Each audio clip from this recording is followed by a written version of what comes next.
मौलिकल्लोलिनी चारुगङ्गा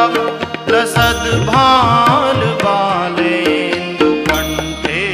भुजङ्गा चलत्कुण्डलं भ्रूसुनेत्रं विशालं प्रसन्नाननं नीलकण्ठं दयालं